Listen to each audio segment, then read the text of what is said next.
Salve, salve nação! Temos aqui mais um corte da imprensa elogiando, enaltecendo o nosso Mengão, cara. Flamengo 2, Palmeiras 0. Vamos ver aqui o que os comentaristas do programa Sport Center falaram da grande vitória do nosso Mengão. Deu até dó do Parmeirinha, né? Não viu a cor da bola. Poderia ter sido uma goleada, galera. Mas tá bom demais, cara. O importante é vencer e convencer. O Flamengo jogou muito bem, venceu e convenceu. E a você, convenceu também? Então, ó, dedo no like, se inscreva aqui no nosso canal e ative o sininho. As imagens são da ESPN Brasil, link na descrição como créditos. Dito isso, simbora pro vídeo, vamos lá. Independentemente do seu propósito, né, do seu plano de jogo, se você, por uma circunstância de momento da sua equipe, entende que é necessário admitir uma inferioridade técnica que ficou muito aparente e tentar especular com o jogo, alguma coisa em termos de levar perigo você tem obrigação de fazer. Porque senão o que acaba acontecendo é precisamente o que houve com o Palmeiras hoje. Jogadores no banco, uma possibilidade de escalação um pouco mais ofensiva que foi dispensada pelo seu treinador. Quando, como se diz no interior, a vaca já tinha deitado, começa a entrar um monte de gente, abre-se o time a mais riscos, corre-se, né, o risco grande de levar mais um gol ou mais do que um gol. E o placar, como eu disse, ficou curto. O Flamengo poderia ter resolvido as coisas hoje, numa noite em que o Luiz Araújo repetiu o que ele tinha feito na 8ª rodada, quase igual, na 8ª rodada do Campeonato Brasileiro, jogo contra o Grêmio. Ele entra no lugar do Igor Jesus, no começo do jogo, ali perto da metade do primeiro tempo, e faz 2 gols. Hoje ele passa para um e faz o outro, e poderia ter feito um segundo. É muito bom ter o Luiz Araújo, do ponto de vista do técnico do Flamengo, com aquilo que ele oferece quando entra. Esse jogador agrega e hoje ele mostrou isso novamente.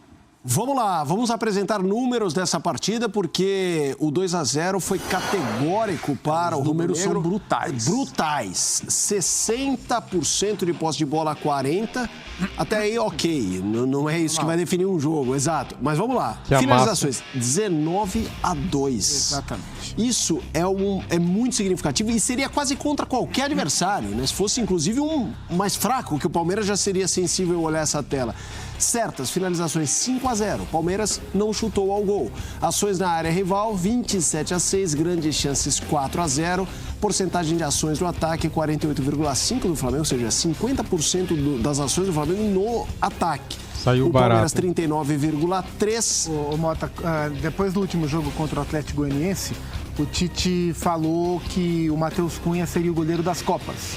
E houve quem ficasse preocupado. Falou, puxa, é um risco, né? Porque tem o Palmeiras. Acabou que tanto fez. Podia ser o Kleber Xavier, o goleiro do Flamengo hoje, que não ia ter a menor diferença. O Cone. Porque não participou do jogo. É isso. Ô Zupac, a discussão de futebol não pode ser simplista assim, mas você vai entender. 2-0. Parece que não há o menor debate se o resultado foi justo. Correto. Mas o placar, se a gente considerasse, ok, temos que mudar esse placar. Seria para o 2 virar 3 ao invés do 0 virar 1? Esse jogo esteve mais para o placar ser mais elástico do que foi? Os números ajudam a responder. Sim, o Palmeiras não finalizou no gol, né? Então o Palmeiras não teve... Não pode pleitear um...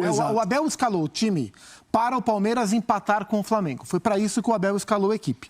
Ele escalou 4 meio-campistas, né? Escalou o Aníbal Moreno, Zé Rafael, Richard Rios e Felipe Anderson em linha de 4, com o Rafael Veiga encostado no Rony, para tentar aproveitar contra-ataque. Por que ele opta pelo Rony e não pelo Flaco? Para ele ter contra-ataque contra a linha alta do Flamengo, apostando em recuperação de bola, com o meio campo um pouco mais encorpado, com 2 meias que trabalham bem, Felipe e Rafael Veiga, para tentar usar o Rony em velocidade. O Palmeiras teve muita dificuldade para marcar o Flamengo, especialmente pelo seu lado direito, o Giai, que hoje foi lateral direito, acabou de chegar do São Lourenço, é um menino ainda, ele teve uma atuação trágica, assim, trágica. Ele errou absolutamente tudo que ele tentou.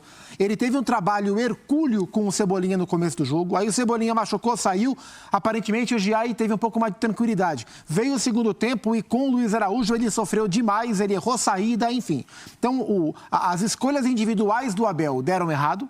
A escolha estratégica do Abel deu errado, porque o Palmeiras não conseguiu marcar bem o Flamengo e não conseguiu executar o contra-ataque. Então, assim, eu acho que esse ponto a gente pode criticar o Abel. A estratégia foi demasiada defensiva.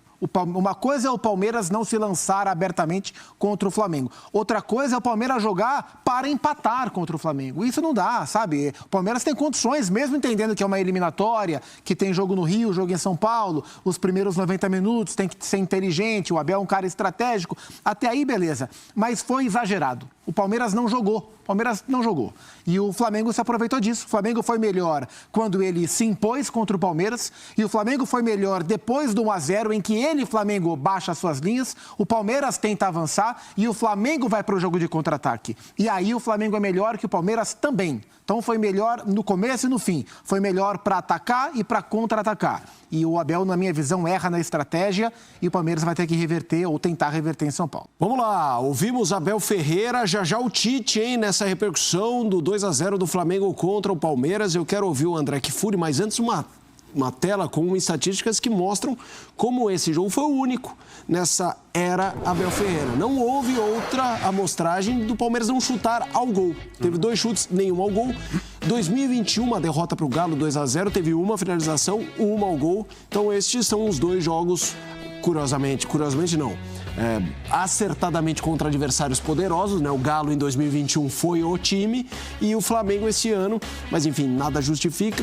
Queria que você falasse um pouquinho sobre a coletiva. Achei o Abel num tom até, eu esperava ele ou mais nervoso ou mais abatido. Ele me surpreendeu positivamente a linguagem corporal. Mas gostaria também, mesmo tendo interrompido algumas perguntas ali no meio, e dá para entender, né? O treinador percebe qual que é a mensagem e ele aborda o assunto de forma a ganhar tempo e não...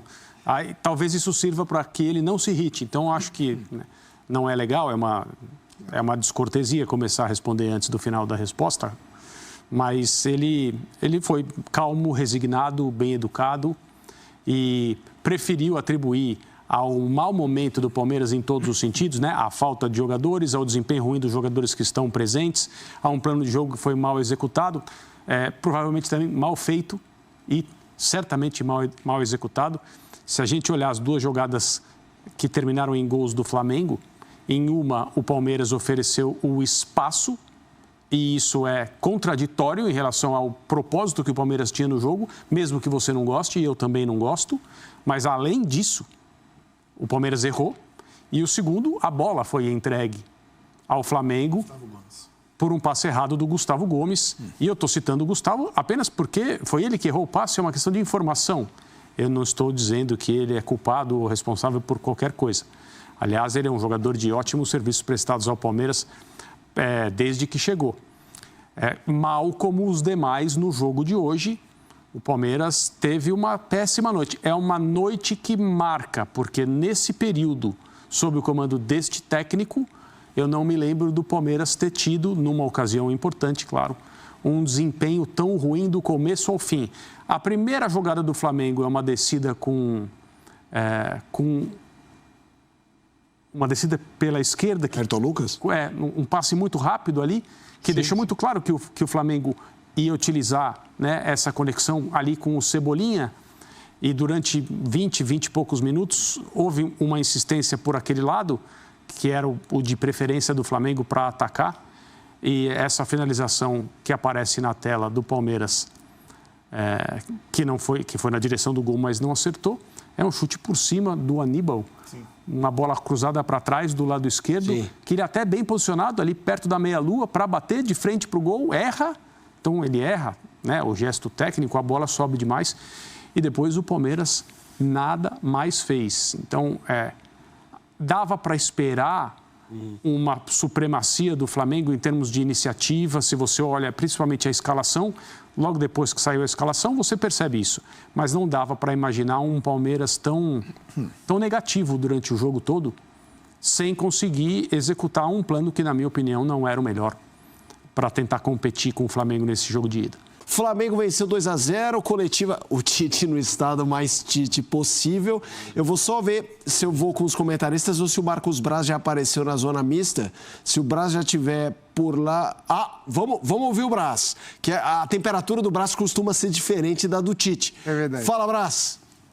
A gente continua não entendendo o VAR não ter uma expulsão em cima do Pulgar. A gente tem que dar nome ao cidadão que está no ar-condicionado, na tranquilidade, ali pode ver, rever, ver de novo, rever de novo e não consegue ter uma percepção para que possa fazer o correto, que era a expulsão do jogador, né? O Igor Benevenuto, né? Então, assim, o Igor Benevenuto, sentado, tranquilo, no ar-condicionado, ver, rever, o lance de cima para baixo. Não tem muito o que discutir, nem interpretar. É chamar o juiz, que às vezes o juiz está ali, não vê a intensidade do lance. Enfim, mas o resultado passa por cima disso e a gente está feliz com o resultado. Normal, né, cara? Toda rodada, todo fim de semana, todo meio de semana, a arbitragem prejudica o nosso Flamengo. Normal, né? Tá. Foi em cima do Pulgar. Perfeito. Em cima do Pulgar, porque eu vi como é que tá a perna dele ali aqui no vestiário. O Flamengo pretende mandar algum ofício para a CBF, alguma coisa nesse sentido? Desistiu, mas desistiu. Não faz nem mais essa redação. Não adianta. Até porque senão era só colar um e-mail no outro, troca o juiz, troca o VAR e manda de novo. A gente desistiu. Mas a gente tem a oportunidade de falar aqui. Ganhamos de 2-0, todo mundo feliz com o terreno, mas o Igor Benevenuto não vai passar batido, entendeu? A gente vai botar, tem que dar a expressão a isso. E é o seguinte, eles vêm de uma tranquilidade ali, que não é nem o juiz às vezes ali na ânsia do jogo, num ângulo tão que você não... Ok, mas o cara que está dentro do VAR, enfim... Vamos lá, não é só isso que foi assunto na coletiva, mas quando a gente ouve Spindel, Braz e Tite, o Tite, en passant, eu sou humano, não me provoque. Mas vamos lá, o lance do Veiga do Pulgar. A gente tem aí uma imagem distante por enquanto, mas a gente viu durante o jogo e tudo mais. Para vocês, o Pac, vermelho? Para mim, lance para vermelho, o árbitro poderia ter visto. O árbitro não estava longe, né? O Braulio da Silva Machado tá de frente para o lance, ele poderia ter visto. Ele não tendo visto, o Igor Benevenuto na cabine de VAR deveria ter chamado, na minha opinião. Era lance para cartão vermelho. Nem tenho firmeza para dizer que a intenção do Veiga era machucar o Pulgar, acredito que não, mas ele foi imprudente, vindo de cima para baixo e atinge o tornozelo direito do volante chileno do Flamengo. Para mim, imprudência do Rafael Veiga, lance para expulsão, errou a arbitragem. Kifuri? Ontem a gente teve no jogo São Paulo e Goiás duas situações que eram muito semelhantes, a gente abordou as duas aqui, uma que o VAR chamou o árbitro para expulsar o Marcão do Goiás, e depois o VAR não chama o árbitro para expulsar o Caleri, do São Paulo. E não há argumento para não ter agido da mesma forma, de acordo com os próprios critérios, a equipe de VAR. Hoje, o juiz, na hora, dá amarelo para o Veiga. O VAR tem a imagem, que é muito clara, o lance é assim, ele é de manual para expulsão. De cima para baixo, no tornozelo, longe da bola, com violência. É a situação de um erro grave que o VAR tinha que ter chamado. E se o árbitro em campo quisesse ver a imagem, que visse. O VAR podia ter feito o seu papel, deveria ter feito o seu papel. É para isso que ele existe. O Veiga deveria ter recebido o cartão vermelho. Vamos lá, a gente tem uma imagem, é o Gabigol, né, com a Leila. A gente tem uma imagem que repercutiu muito nas internet, porque houve o rumor, o Gabigol vai lá falar com a presidente do Palmeiras, a Leila Pereira. Educado, cortês, está em casa, um bom anfitrião. Óbvio que isso na internet é a loucura, né, Zupac? Depois daquele rumor dele negociando com o Palmeiras e tudo mais. Aí quebra a internet, Zupac. Quebra, assim, o Gabriel, ele foi extremamente educado, né? Porque isso foi, acho que depois do aquecimento, né? Ele está indo em direção ao túnel, que era uma corrida em linha reta. Aí ele faz um desvio, uma curva para a sua esquerda e vai até onde há esse bolinho de integrantes da delegação do Palmeiras, incluindo a presidente Leila Pereira, para cumprimentá-los, inclusive e principalmente a mandatária alviverde. Então o Gabriel foi bastante educado. Mas, tratando-se do Gabriel e pela maneira que ele gosta de dar recados, pequenos sinais, né, utilizar bem as entrelinhas, dá sempre essa impressão de que ele está querendo aparecer, de que ele foi ali para não esquecerem que o Palmeiras tem interesse, que ele pode estar conversando, que ele pode estar acertando. A intenção real dele, eu não sei porque eu não estou dentro da cabeça do Gabriel e não ouvi o que ele falou. Mas eu suspeito, eu desconfio, não me surpreenderia se ele tivesse feito de propósito para chamar atenção. Não é para desrespeitar, não é grave, não é nada. É para chamar atenção. É só para causar aquela carência, ciumeira, isso é carência. aquele ciúminho de ele desviando do seu caminho para cumprimentar de maneira muito educada, porque são dois personagens muito importantes do futebol brasileiro, a presidente do Palmeiras e quem sabe próxima chefe dele, não sabemos, né? A Leila Pereira. É um gesto de educação, sem dúvida nenhuma, que também é muito conveniente para o Gabriel. Ele sabe. E a gente pode... Nada do Gabigol é por acaso. Ele sabe usar este palco como poucos, mas isso chegou ao Brás. E o Brás falou. Vamos ouvi-lo. O Gabriel é um jogador muito educado, ele faz isso em todos os lugares. Muito bom, né? Agora, a partir de hoje, a gente vai conferir quantos presidentes de clube ele cumprimentou nos jogos do Flamengo. Agora vai ter essa aí, o scout. Vai ter um scout de abraços em presidente de clube. Né? Que bobeira, cara. Que bobeira. Perder tempo A passagem do Brás pela zona mista é praticamente um react, né? Porque a coisa, né, tava muito... O jogo, a questão do Veiga, o placar... a temperatura alta mesmo depois de um jogo em que o Flamengo dominou, mas o assunto que é um cumprimento antes do jogo começar, voltou após as notícias e a repercussão do jogo darem uma diminuída. Sabe o que eu vou esperar agora? Aquele rapaz que faz leitura labial na internet. Que faz as dublagens. Gustavo Machado. Que é ótimo. Vamos ver se ele solta uma... Mas que ele faz uma leitura Gabigol e Leila, deve ter coisa boa aí. Vamos ficar de olho aqui, ver se sai isso aí. Boa. Certeza que ele vai fazer. Gustavo Machado, que é rubro-negro, né? Mengão na veia. Galera, cadê a tela, cara? Cadê a tela? Não é essa tela, não. É essa tela aqui, pessoal. Mengão abre vantagem. Flamengo 2, Palmeiras 0. Pelo jogo de ida das oitavas de final da Copa do Brasil. Posse de bola 60-40, meus amigos. Finalizações 19-2, cara. O Parmeirinha não viu a cor da bola. Finalizações certas, 5-0. Por isso que ficou barato, né? Os 2-0 ficou muito barato. Ações na área rival, 27-6. Grandes chances, 4-0. Ações no ataque, 48% contra 39,3%. Tá aí os números. Os números não mentem. Os números falam o que foi o jogo, né?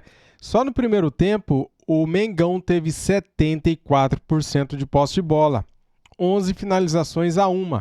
E essa finalização do Palmeiras foi para fora, bem para fora, galera. Ou seja, se o Flamengo hoje tivesse jogado sem goleiro, cara, não teria acontecido nada, né? O Matheus não sujou a roupa. É isso mesmo. Até dá para entender por que o Tite pôs o Matheus hoje. Tanta gente criticando o Tite, né, por ter escalado, inclusive eu, por ter escalado o Matheus e não o Rossi, e o Matheus nem sujou o uniforme, cara, ó. Que atuação maravilhosa do nosso Mengão, né? Tá de parabéns, Mengão. Fim de semana tem São Paulo, hein? Sabadão, São Paulo e Flamengo, Campeonato Brasileiro. Vamos defender a liderança. O São Paulo que jogou ontem contra o Goiás, venceu por 2-0, né? Jogo também de Copa do Brasil. Provavelmente o São Paulo vai jogar contra o Flamengo com força máxima, porque venceu o primeiro jogo do Goiás, né? E o Palmeiras enfrenta o Internacional neste fim de semana pelo Campeonato Brasileiro. O jogo é lá na casa do Inter, né? Lá em Porto Alegre. Então o Palmeiras deve jogar lá com o time reserva. Já o Flamengo vai jogar com time reserva também, galera. Com certeza o Tite vai poupar esses jogadores para o jogo da volta contra o Palmeiras, porque vai ser muito difícil, vai ser muito pegado, cara. Vai ser uma guerra esse jogo aí lá, eu acho. Valeu, tá feliz, tá contente? Então não esquece, deixa o like, se inscreva aqui no nosso canal e ative o sininho. Saudações rubro-negras. Fui!